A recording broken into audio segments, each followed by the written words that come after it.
Assalamualaikum warahmatullahi, ketemu lagi dengan saya di Ilanolwi Channel. Di dunia Islam, menghafal Al-Quran adalah sebuah kebanggaan. Tetapi ada sebuah pertanyaan, apakah menghafal Al-Quran ini sudah cukup bagi umat Islam? Atau justru kita terjebak dalam tradisi tanpa pemahaman? Apakah hafalan Al-Quran ini berkontribusi bagi kemajuan Islam atau malah membuat kita sebagai umat Islam tertinggal? Coba kita lihat, dunia Islam pernah menjadi pusat ilmu pengetahuan. Di situ ada beberapa tokoh seperti Ibnu Sina, Al-Farabi, Al-Kindi. Beliau-beliau ini hafal Al-Quran, tetapi juga mengguncang dunia dengan pemikiran-pemikirannya. Sekarang kita lebih banyak bangga pada hafalan, tapi apa dampaknya bagi peradaban?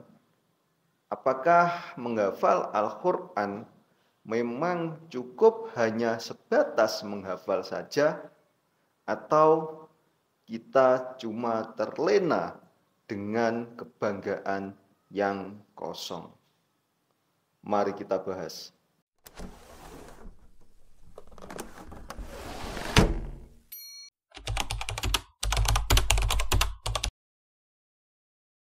Di dalam dunia Islam, seorang hafidz atau hafizah Al-Quran itu mempunyai posisi yang sangat istimewa sekali. Hal ini bisa kita lihat dari sabda Nabi Muhammad SAW. Ada sebuah hadis yang menyatakan bahwasanya sebaik-baiknya kalian adalah yang belajar Al-Quran dan mengajarkannya. Hadis riwayat Bukhari Muslim. Tapi masalahnya, apakah Islam sebagai agama hanya mengajarkan hafalan saja? Ada sebuah fakta yang mengejutkan kalau kita teliti lebih dalam, atau kalau kita kaji lebih dalam ajaran agama Islam itu. Ternyata di dalam Al-Quran dan hadis sendiri itu tidak pernah secara eksplisit mewajibkan umat Islam untuk menghafal saja secara keseluruhan, menghafal Al-Quran secara keseluruhan. Malah di dalam Al-Quran dan hadis Nabi Muhammad SAW yang ditekankan kepada umat Islam itu untuk memahami dan mengamalkan apa yang terkandung di dalam Al-Quran atau hadis tersebut. Terus kita sebagai umat Nabi Muhammad, terus kita sebagai umat Islam, kenapa kita sebagian besar orang atau sebagian besar umat Islam itu hanya menyanjung orang yang hafal Al-Quran daripada orang yang sudah mempraktekkan isi Al-Quran tersebut? Saya ambil contoh di dalam masyarakat kita, masyarakat Indonesia itu lebih banyak orang yang menyanjung kepada mereka para hafid ini daripada seorang anak kecil yang secara disiplin membuang sampah pada tempatnya. Apresiasi yang diberikan kepada dua orang tersebut, yang satu hafal Al-Quran, satu kepada anak kecil yang bisa membuang sampah pada tempatnya, itu seharusnya menurut saya pribadi, anak kecil yang dengan disiplinnya membuang sampah pada tempatnya itu sudah mengamalkan Al-Quran. Dan di sisi lain ada seorang yang hanya menghafal Al-Quran tanpa bisa mengamalkan apa yang terkandung di dalam isi Al-Quran tersebut. Itu bentuk pengapresiasi yang ada di lingkungan masyarakat kita itu sangat berbeda sekali. Orang-orang lebih banyak mengapresiasi kepada orang-orang yang hanya menghafal Al-Quran ini. Islam berkembang itu bukan karena banyaknya seorang hafidz, perlu diingat ini. Tetapi Islam bisa berkembang itu dikarenakan banyaknya orang-orang pemikir, ilmuwan, dan para pejuang di dalam agama Islam itu. Sejak zaman Nabi Muhammad SAW, memang hafalan ini itu menjadi salah satu cara orang terdahulu atau para sahabat terdahulu itu untuk menjaga wahyu. Tetapi setelah Al-Quran itu dibukukan, apakah masih relevan jika hafalan ini hanya menjadi tradisi tanpa sebuah makna? Apakah seharusnya kita saat ini lebih fokus terhadap apa, sejauh mana kita sudah mengamalkan isi yang ada di dalam Al-Quran itu.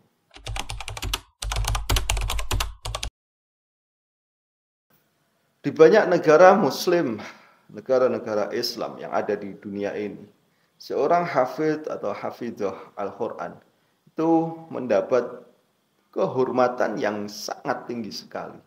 Bahkan di beberapa tempat itu seorang yang bisa hafal Al-Quran 30 juz itu mendapat beasiswa, mendapat jabatan, atau justru mendapat status sosial dikarenakan ya dengan hafal 30 juz itu tadi, hanya hafalan saja. Sebetulnya ini bagus, fenomena bagus, tetapi ada juga sisi bahayanya. Apa itu? Masalahnya seperti ini. Apakah kita, dunia Islam itu sedang menciptakan generasi yang hebat menghafal, tapi tidak kritis dalam berpikir? Tujuannya apakah itu kita saat ini? Apakah kita memang saat ini itu menciptakan suatu generasi yang hanya hebat di dalam menghafal saja, tetapi tidak kritis dalam berpikir? Apakah hafalan menjamin pemahaman akan ekonomi, politik, atau sains yang dibutuhkan untuk membangun peradaban?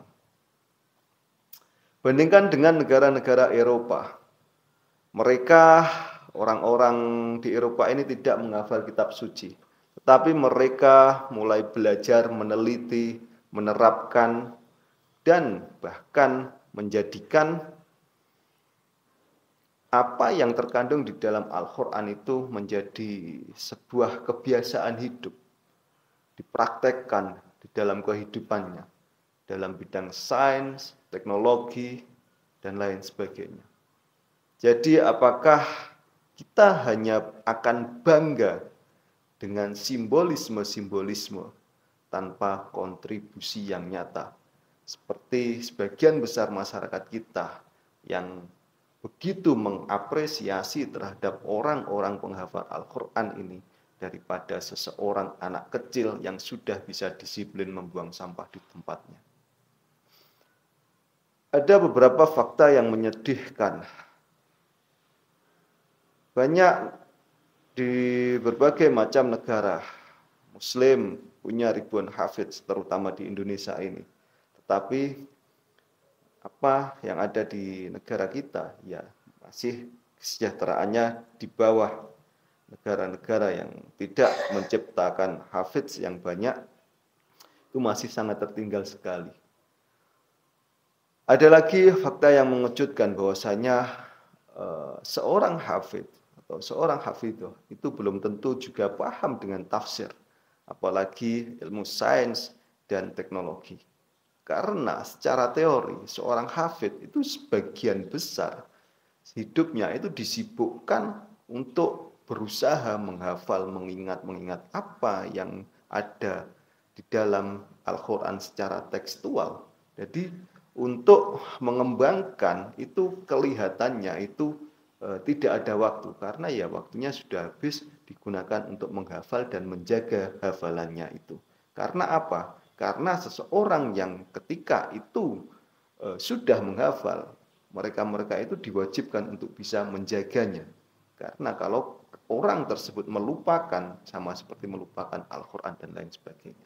Nah, di sini ada sebuah permasalahan ketika seseorang tersebut hanya fokus menghafalkannya, hanya fokus untuk menjaga hafalan-hafalan Al-Quran tersebut, maka seseorang tersebut akan lena dengan ilmu yang lainnya untuk memahaminya, tafsirnya, apalagi untuk memperdalam ilmu sains, teknologi, ekonomi, untuk menunjang kehidupan peradaban Islam agar maju seperti dunia barat yang saat ini.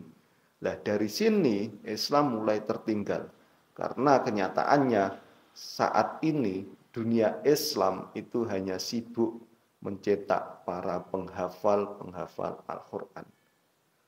Perlu digarisbawahi bahwasanya menghafal itu adalah basic atau dasar sebagai seseorang dalam mengembangkan ilmu pengetahuan. Menghafal itu sangat bagus sekali. Tetapi kalau hanya berhenti di menghafalnya saja, tentu itu akan menjadi bunuh diri pada diri seseorang tersebut. Maksudnya bunuh diri ya akan mematikan seluruh potensi yang ada di dalam diri seseorang tersebut karena hanya berhenti pada menghafal saja. Ada fakta yang menyedihkan lagi yaitu banyak yang hafal tetapi masih korupsi. Itu fakta yang terjadi di Indonesia.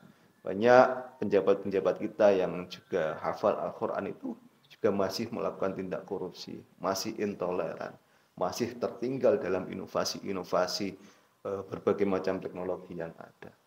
Itu kenyataannya dunia Islam saat ini. Karena apa? Ya karena kita hanya fokus menghafal, entah itu orang yang menghafalkannya, entah itu orang yang tidak menghafalkannya. Orang yang tidak menghafalkannya yaitu dengan cara terlalu memberi apresiasi yang tinggi kepada orang-orang yang menghafal Al-Quran ini. Tetapi orang-orang yang sudah mengamalkan isi dalam kandungan Al-Quran itu pemberian apresiasi dari kita itu sangat kurang sekali.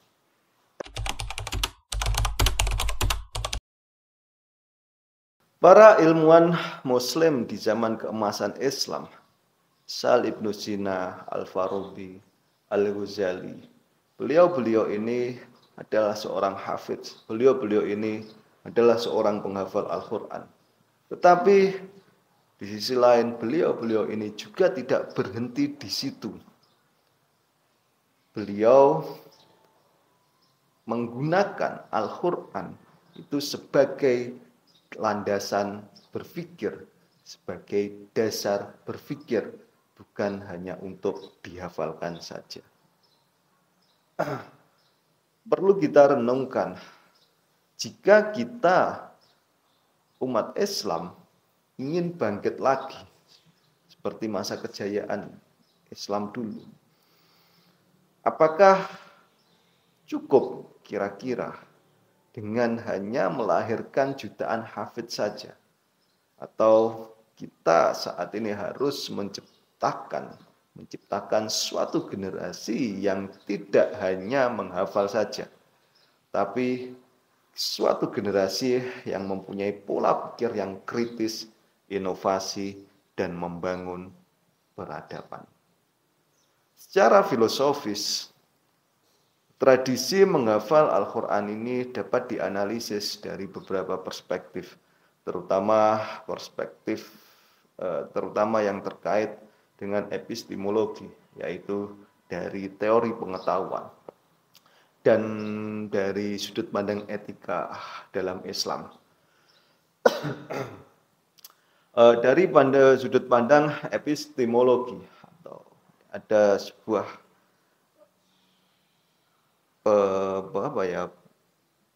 penggandengan antara hafalan versus dengan pemahaman.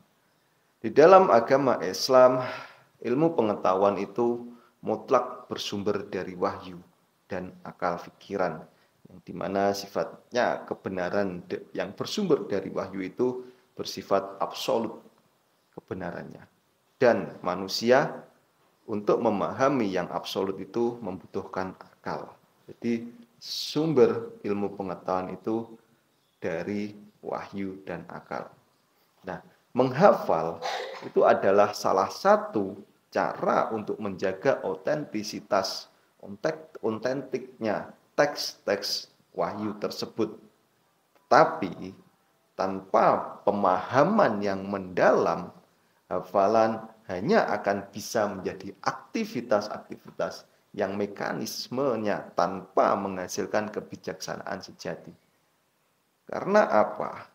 Karena ya itu tadi, ilmu pengetahuan yang ada di dalam Islam itu sumbernya dua, Al-Quran dan wahyu dan akal. Lah, untuk menjaga keontektisan dari sebuah wahyu tersebut, kita memerlukan penghafalan. Lah, tetapi untuk menerapkan di dalam kehidupan kita, itu yang penting, yang ditekankan wahyu itu. Wahyu diturunkan ya untuk menjadi sarana agar hidup kita tidak tersesat, untuk menjadi pedoman kita agar hidup kita tersesat. Nah, ketika wahyu tersebut hanya sebatas dihafalkan saja tanpa dipahami, tanpa diamalkan, tentunya ya tidak akan berguna apa-apa untuk kehidupan kita secara logik seperti itu. Dengan kata lain, seorang penghafal yang hanya menekankan hafalan saja, itu kalau di dunia Islam sekarang ya hanya mendapat apresiasi dari orang-orang Islam yang tersesat saja menurut saya. Orang-orang Islam yang tidak memahami inti dari ajaran agama Islam itu sendiri. Orang-orang Islam yang hanya menekankan pada penghafalan-penghafalan itu. Jadi cuma mendapat apresiasi saja, tetapi di dalam kehidupannya, di dalam membangun peradaban umat Islam, itu ya nol besar. Karena ya mereka-mereka ini hanya berfokus di dalam menghafal Al-Quran saja.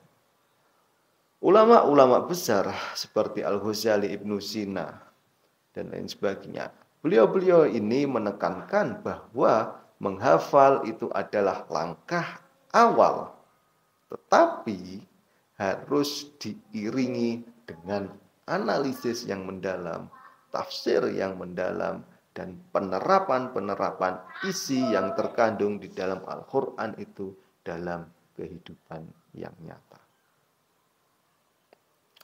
Selanjutnya kita lihat dari sudut pandang etika dan spiritualitas. Menghafal Al-Quran itu bukan hanya sebagai bentuk latihan intelektual, perlu diketahui. Tapi menghafal Al-Quran itu juga sebuah latihan untuk moral dan spiritual. Karena apa? Ya karena yang dihafalkan itu adalah sebuah wahyu. Sebuah wahyu yang dimana di dalam wahyu itu terkandung berbagai macam panduan-panduan kehidupan. Nah, ketika kita menghafalkan Al-Quran, itu juga akan melatih kita, melatih moral kita, melatih spiritual kita. Karena yang kita hafalkan ya itu tadi, wahyu yang dimana di dalamnya itu terkandung berbagai macam pedoman-pedoman kehidupan.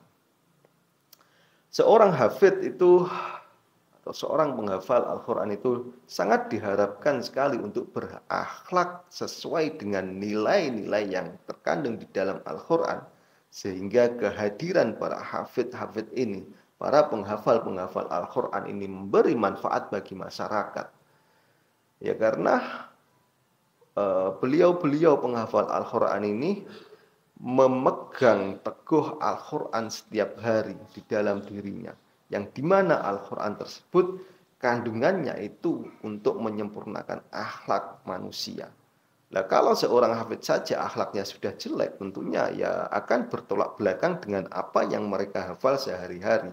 Tetapi kalau seorang hafid tersebut itu akhlaknya bagus, maka hafid tersebut sudah bisa akhlaknya bagus sesuai dengan nilai-nilai Al-Quran, sesuai dengan nilai-nilai yang terkandung di dalam Al-Quran, sehingga kehadiran para hafid-hafid ini akan memberi manfaat bagi masyarakat. Ada beberapa kritik terhadap tradisi hafalan ini. Kritik pada tradisi hafalan yang tanpa pemahaman. Di dalam beberapa kasus yang ada di Indonesia, budaya menghafal itu lebih diutamakan dibanding pemahaman. Hal ini bisa menyebabkan formalisme dalam beragama tanpa aplikasi yang nyata dalam kehidupan. Kita bisa melihat di berbagai macam kehidupan yang ada di Indonesia ini. Ketika ada seorang hafid atau hafidah, maka seseorang hafid atau hafidah tersebut akan mendapat pengapresiasian yang tinggi seperti mendapat beasiswa, bisa masuk TNI dan lain sebagainya. Lah, maka seorang hafid atau hafizah tersebut dengan apresiasi yang tinggi tersebut, mereka ini, beliau-beliau ini akan lebih fokus dengan hafalannya saja daripada penerapan apa yang terkandung di dalam Al-Quran itu sendiri. Nah, kalau para hafidah ini sudah hanya berfokus pada hafalannya saja, maka ini akan menyebabkan formalisme di dalam beragama tadi, yang dimana pengaplikasian di dunia nyata, di kehidupan sosial itu sangat minim sekali. Sehingga mengakibatkan apa? Di Indonesia banyak yang hafal Al-Quran, di Indonesia banyak yang hafid Al-Quran, tetapi untuk membuang sampah pada tempatnya saja itu masih sangat dilakukan orang minim sekali. Ada sebuah tantangan bagi dunia Islam saat ini. Tantangannya adalah bagaimana memastikan para penghafal Al-Quran ini, para hafid ini menjadi pemikir, menjadi ilmuwan, dan pemimpin yang memahami esensi ajaran agama Islam. Karena apa? Ya karena kita menyadari bahwasanya Al-Quran itu adalah pedoman kehidupan umat manusia. Ketika Al-Quran itu sudah dihafal, dijadikan dasar kehidupan, dan itu diamalkan dalam kehidupan sehari-hari, maka ya kehidupan yang ideal sekali, kehidupan yang sangat bagus sekali, menciptakan peradaban-peradaban emas ketika Islam pada masa kejayaannya yang dulu. Karena ya itu tadi, kita itu lebih butuh dari sekedar hafalan saja saat ini. Karena kita sudah menyadari bahwasanya di dunia Islam sekarang itu banyak sekali yang sudah hafal Al-Quran. Yang kita butuhkan saat ini itu bukan orang-orang yang hafal Al-Quran saja, tetapi yang kita butuhkan saat ini orang-orang yang memahami isi kandungan Al-Quran itu, dan orang-orang yang menerapkan isi kandungan Al-Quran itu di dalam kehidupan sehari-hari.